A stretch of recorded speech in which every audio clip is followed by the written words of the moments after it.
Hello and welcome to Season 1, Episode 2 of the Braden Lynch Studio Acting Tutorial. I am your host, Braden Lynch. So, let's go. To prove to you that this technique comes from real life, let's take a really simple example from the life of an actor. Getting an audition. You get the email on Monday, audition on Wednesday, shoots Friday. Okay, you check it out. Really great people attached, really cool project, challenging audition material. All in all, you really want to book it. So, you work it on Monday, you have someone over to run the lines. Tuesday, you schedule a coaching and then go and get coached. Wednesday, you audition. Thursday, you're hoping for some feedback from whomever. Friday, you find out, okay?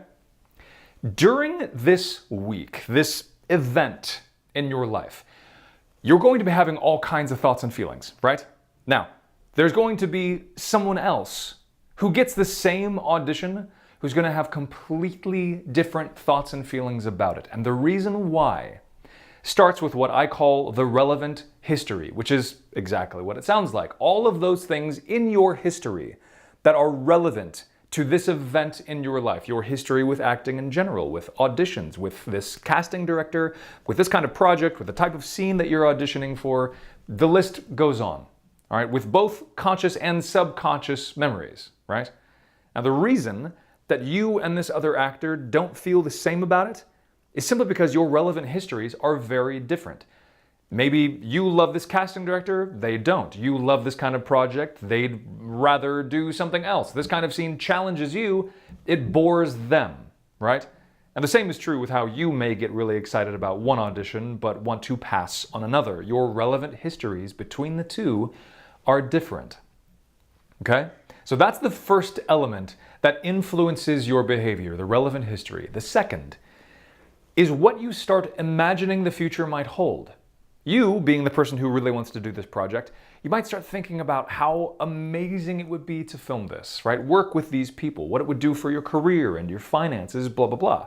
That other actor might start thinking about how miserable they would be if they booked it, because their ex is already attached and it's a fantasy film and they hate that kind of stuff, whatever, I don't know. But you can see how the differences in your relevant histories set up very different potential futures. And so your behavior will be very different, even though you're going through the same event. Now again, the same is true when you get an audition that you're excited about versus one that you'd rather pass on. The differences in relevant histories will set up in your mind different potential futures, which make you behave differently. Okay, so those two elements, relevant history, potential future, put you in a certain headspace for pretty much that whole week, right? I mean, you might have certain moments where you're free of it, but that's pretty much the whole time it's there, if it's a big deal.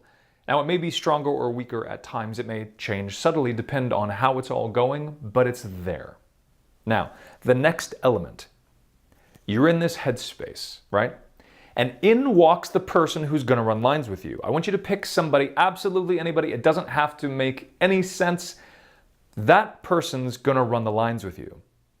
While you're in this headspace, you feel a very specific way about them, don't you? Now, if you pick someone else entirely, go ahead and do that. Same thing. While you're in this headspace, you feel a very specific way about this other person, which is probably pretty different from the first person. So that is the third element.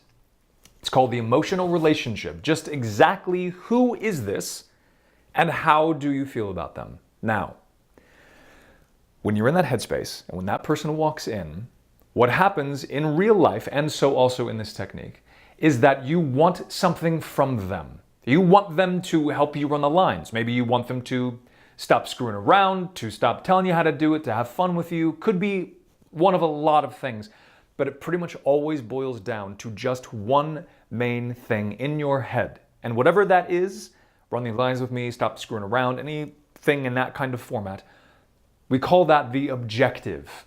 And that is what the scene is all about. So these four elements, relevant history, potential futures, emotional relationship, and objective, are the basis for why we all behave the way that we do in our day-to-day lives. I will be going much more in depth next season on how to figure these things out. For the next episode, I'm going to talk about how to properly use them once you've figured them out and how to get emotionally connected to them.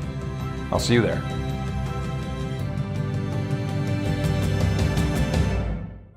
And you have to figure out what that is. That is what you're aiming for. Otherwise, you're shooting in the dark.